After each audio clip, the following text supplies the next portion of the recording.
Naranasan mo na ba yung parang niloloko ka ng isda, yung unang 15 minuto, fiesta, sunod-sunod ang huli mo.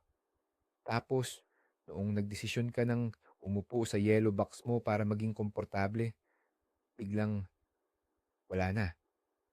Parang nag-usap-usap silang lahat sa ilalim na tigilan ka na. Nakakainis, 'di ba? Sa video na 'to, hindi tayo mag-uusap tungkol sa swerte o malas. Pag-uusapan natin ang siyensya at ang mga lihim na dahilan kung bakit biglang namamatay ang kagat pagkatapos ng eksaktong 15 minuto. Manatili kayo at ipapakita ko sa inyo ang isang maliit na pagbabago sa ginagawa ninyo na magpapatuloy ng kagat hanggang sa magsawa kayo. Ang sagot ay nasa harapan nyo lang pala, literal, sa mismong kinauupuan ninyo. Swerte lang ba talaga o may diskarte kang hindi alam? Mag-comment ka sa ibaba, tingnan natin. Ito yung isa sa pinaka nakakadismayang experience ng isang mangingisda. Sisirain nito ang buong araw mo. Akala mo maganda ang pwesto. Akala mo nakahanap ka ng pugad. Yun pala, para ka lang nag-donate ng pain sa tubig. Maraming teorya dyan. Sabi ng mga lolo natin, nadaan lang yung kawan. Sabi naman ng iba, nabusog na sila agad. O kaya, yung paborito ng lahat. Malas ka lang talaga, pare.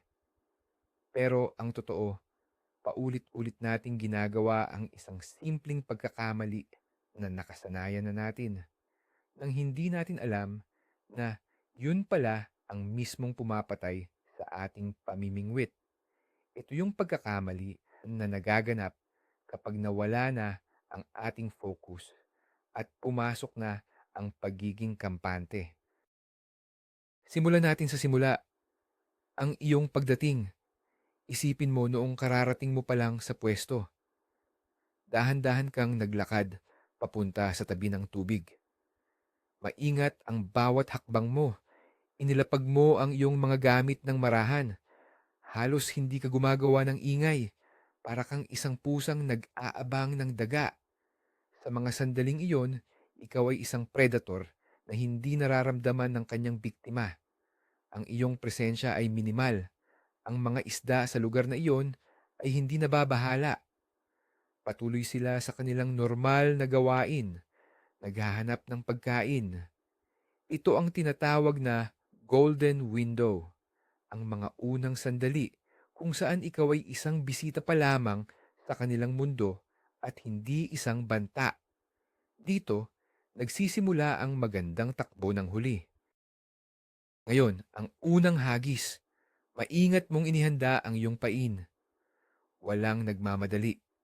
Bawat galaw mo ay kalkulado. Inihagis mo ang iyong linya na may kasamang mahinang aplap lamang sa tubig. Ang tunog na yon ay hindi nakakatakot sa isda. Sa katunayan, maaari pa itong makatawag ng pansin. Iniisip nila na ito ay isang insekto o isang prutas na nahulog sa tubig. Ang mga isda, lalo na ang mga mas agresibo o scout fish, ay nagiging mausisa. Lalapitan nila ang pinagmulan ng tunog para imbestigahan. Ang iyong pain ay mukhang isang madaling pagkain. Walang anumang sinyalis ng panganib sa paligid. Ang tubig ay kalmado, ang paligid ay tahimik. Ikaw ay nasa stealth mode pa rin. At eto na nga, ang mga unang kagat. Boom! May kumagat agad. Pagkatapos ng isa, may isa pa. Ang mga naunang kumagat na ito ay kadalasan ang mga pinakamatapang at pinakagutom na isda sa grupo. Sila ang unang sumusubok sa anumang bagong pagkain na dumarating sa kanilang teritoryo. Habang nangyayari ito, ang ibang mga isda sa paligid ay nagmamasid. Nakikita nila na ang kanilang mga kasama ay kumakain ng walang masamang nangyayari. Ito ay nagbibigay sa kanila ng sinyalis na ligtas ang pagkain. Nagkakaroon ng tinatawag na feeding frenzy sa maliit na sukat. Ang kompetisyon para sa pagkain ay nagsisimula at ito ang dahilan kung bakit sunod-sunod ang iyong huli sa loob ng maikling panahon na yon. Ang lahat ay perpekto. Dumating na tayo sa kritikal na punto, ang 15 minuto. Pagkatapos ng ilang sunod-sunod na huli, nakakaramdam ka na ng kumpiyansa. Iniisip mo, okay, maganda ang pwesto ko. Dito na ako. At dito na nagsisimula ang problema. Ito ang sandali kung kailan ka nagpasyang mag-settle in o maging komportable.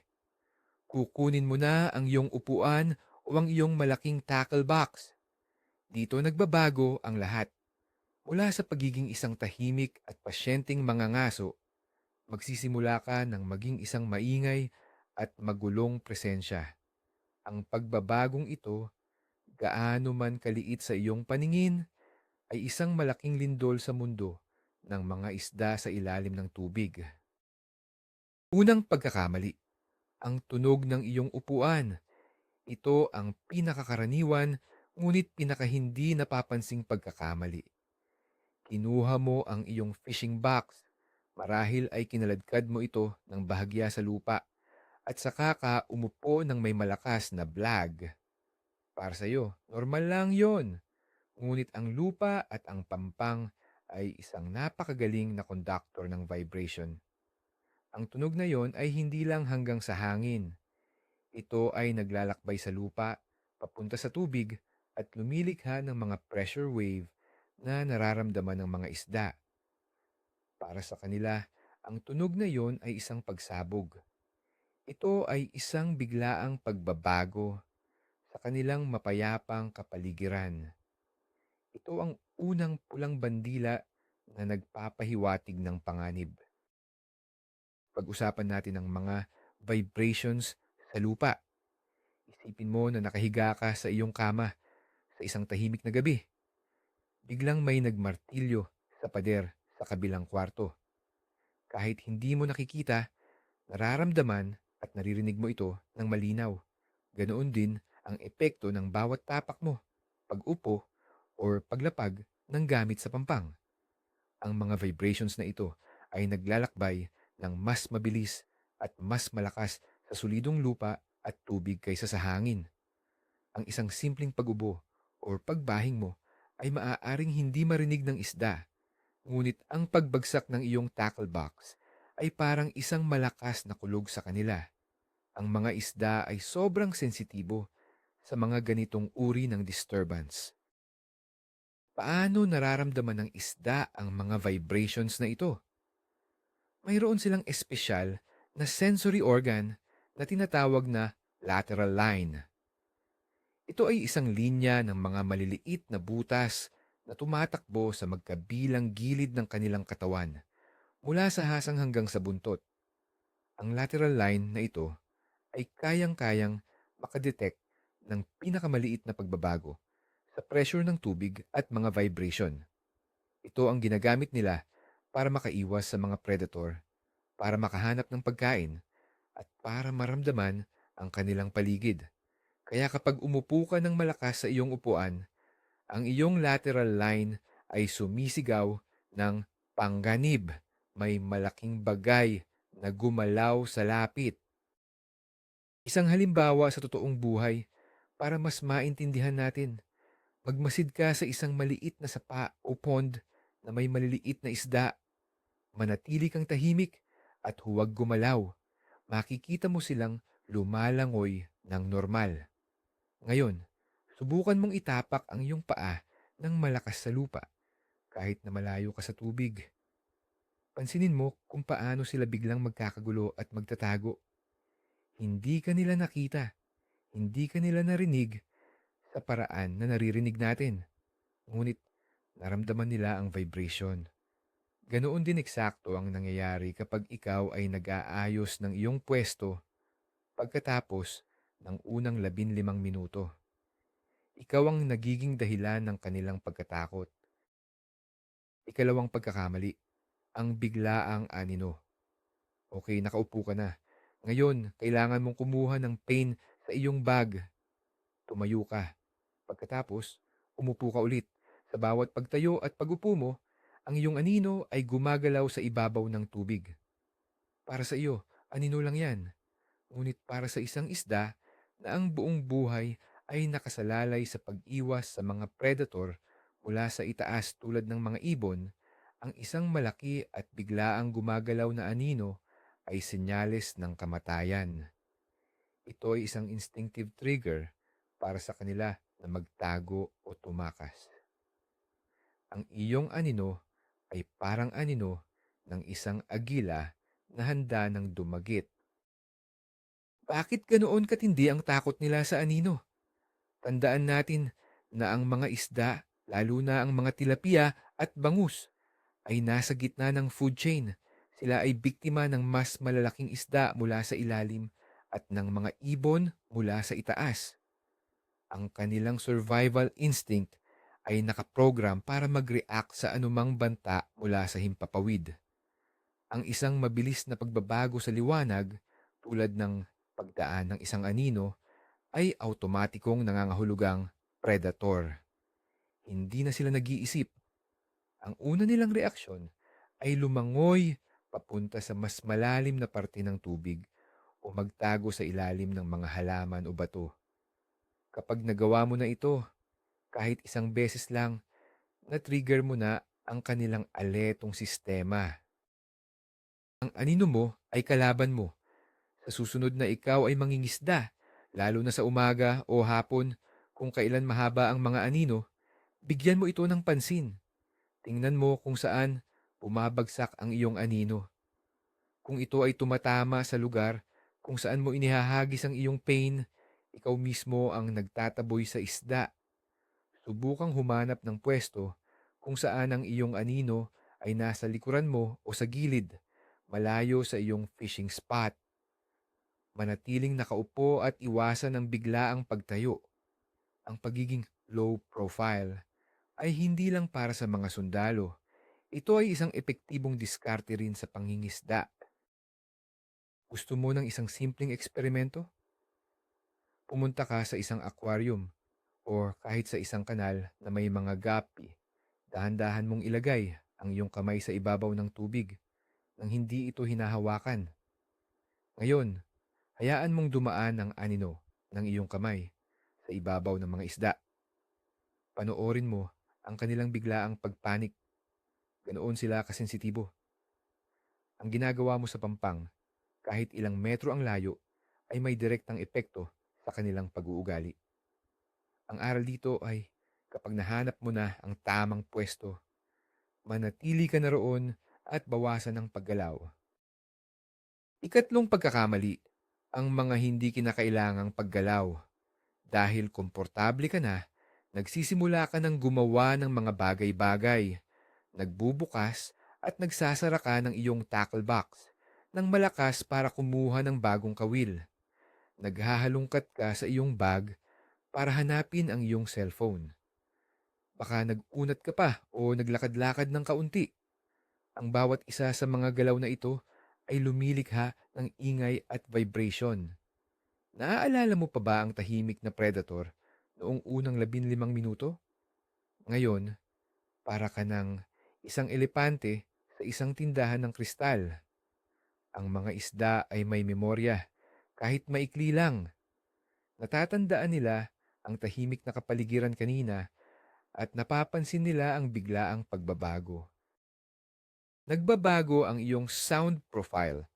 Noong una, ang iyong sound profile ay minimal. Halos wala. Na-associate ng mga isda ang iyong pain sa isang ligtas na sitwasyon. Ngunit nang magsimula kang gumawa ng ingay, ang iyong sound profile ay nagbago mula sa tahimik na kapaligiran patungo sa maingay na banta. Ang isda ngayon ay nag-uugnay sa lugar na iyon hindi na sa pagkain, kundi sa panganib. Kaya kahit gaano pa kasarap ang pain mo, kung ang lugar ay nauugnay na sa takot, iiwasan na nila ito. Ang pangingisda ay hindi lang tungkol sa pag-akit sa kanila. Ito ay tungkol din sa hindi pagtataboy sa kanila. Isipin mo ang ripple effect. Bawat galaw mo sa pampang ay parang pagbagsak ng isang bato sa isang tahimik na lawa. Nagkakaroon ito ng mga alon o ripples. Sa pangingisda, ang mga ripples na ito ay hindi lang nakikita, kundi nararamdaman din. ang pag-alog ng lupa, ang paggalaw ng mga halaman sa tabi ng tubig, ang biglaang pagbabago sa anino. Lahat ng ito ay mga ripples na nagsasabi sa mga isda na mayroong isang malaki at hindi mahuhulaan na nilalang sa malapit. Ang kanilang natural na reaksyon ay ang lumayo sa pinagmumulan ng disturbance. At sa kasong ito, ang pinagmumulan ay ikaw. Ikaapat na pagkakamali, ang kontaminasyon ng amoy. Ito ay isang bagay na madalas nating makaligtaan. Bago ka mangisda, marahil ay nag-apply ka ng insect repellent o sunscreen. O baka naman nanigarilyo ka habang nag-aayos ng gamit. Pagkatapos, humawak ka sa iyong pain. Ang mga kemikal mula sa mga produktong yon, DEET, oxybenzone, nikotina, ay nailipat na sa iyong pain. Ang mga isda ay may sobrang talas na pang-amoy. Ang kanilang kakayahang umamoy ay daan-daang beses na mas matalas kaysa sa atin. Ang anumang hindi natural na amoy sa pain ay isang malaking babala para sa kanila. Ang chemical trail sa tubig. Kapag inihagis mo ang pain na may kontaminadong amoy, nag-iiwan ito ng isang chemical trail sa tubig. Ang mga isda na naaakit sa natural na amoy ng pain ay biglang makakaamoy ng isang bagay na banyaga at mapanganib. Para sa kanila, ito ay katumbas ng lason. May isip nila, bakit ang uod na ito ay amoy sigarilyo? O bakit ang pain na ito ay amoy kemikal? Ito ay sapat na dahilan para sila ay magdalawang isip at iwasan ang iyong pain kahit na sila ay gutom. Laging maghugas ng kamay gamit ang tubig mula mismo sa lawa bago humawak ng pain. Ang pagkakaiba ng ligtas na amoy at mapanganib na amoy. Noong una mong mga hagis, malamang malinis pa ang iyong mga kamay. Ang amoy ng pain mo ay puro at natural. Ito ay isang ligtas na amoy. Ngunit pagkatapos mong maging komportable, humawak ka na sa iba't ibang bagay. Ang pain mo ngayon ay may mapanganib na amoy. Ang pagbabagong ito ay sapat na para itaboy ang mas matatalino at mas maingat na isda. Ang mga unang kumagat ay ang mga agresibong isda, ngunit ang karamihan sa populasyon ay mas maingat. Sila ang mga isdang tinataboy mo dahil sa kontaminasyon ng amoy. Ang psikolohikal na kadahilanan. Mayroon ding aspetong psikolohikal sa panig mo. Kapag sunod-sunod ang huli, nagiging kampante ka. Nawawala ang iyong matinding focus. Nagiging mas pabaya ka sa iyong mga galaw at sa iyong teknik. Hindi mo na inilalapag ang iyong gamit ng dahan-dahan. Hindi mo na pinapansin ang iyong anino.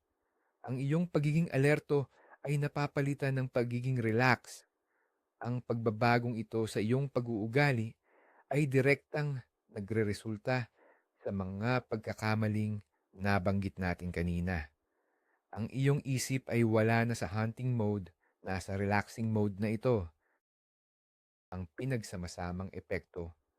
Sa huli, hindi lang isang bagay ang dahilan. Ito ay ang cumulative effect o ang pinagsamasamang epekto ng lahat ng maliliit na pagkakamaling ito.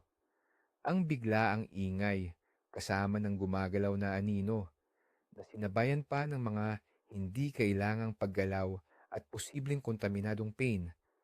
Lahat ng ito ay lumilikha ng isang danger zone sa paligid ng iyong pwesto. Ang mga isda ay hindi tanga. Kapag ang isang lugar ay biglang naging maingay, magulo at mapanganib, aalis sila at hahanap ng mas tahimik na lugar. Ang 15 minutong curse ay hindi isang sumpa. Ito ay isang resulta. Resulta ng ating pagiging kampante. Kaya sa susunod na mangyari sa iyo, ang 15 minuto na curse, alam mo na ang dahilan. Hindi ito tungkol sa pain, sa panahon, o sa malas. Ito ay tungkol sa iyo. Ito ay tungkol sa mga maliliit na bagay na ginagawa mo kapag nagiging komportable ka na sa pwesto mo. Mula sa ingay ng iyong upuan, sa anino na iyong nililikha, hanggang sa mga hindi sinasadyang paggalaw. Lahat yun ay nagsasabi sa isda na umalis na kayo, may panganib dito. Ang pinakamalaking plot twist dito, ang pinakamabisa mong sandata sa pangingisda ay hindi ang pinakamahal mong pamalo o ang pinakamagandang pain. Ito ay ang iyong katahimikan at ang iyong pasensya, lalo na pagkatapos ng unang huli. Baguhin mo ang mindset mo. Huwag isipin na nandyan na ang isda. Isipin mo na kailangan kong manatiling invisible, manatiling mababa, gumalaw ng dahan-dahan. Tratuhin mo ang bawat minuto na parang yan ang iyong unang minuto sa pwesto. Salamat sa panunood, mga kahabi. Kung may natutunan ka sa video na ito, pakipindot naman ang like button at mag-subscribe para sa mas marami pang diskarte. At ngayon, para sa ating diskusyon, ano ang pinaka-weird na dahilan na narinig nyo kung bakit daw tumitigil kumagat ang isda? I-comment yan sa ibaba at pagtawanan natin ng sama-sama.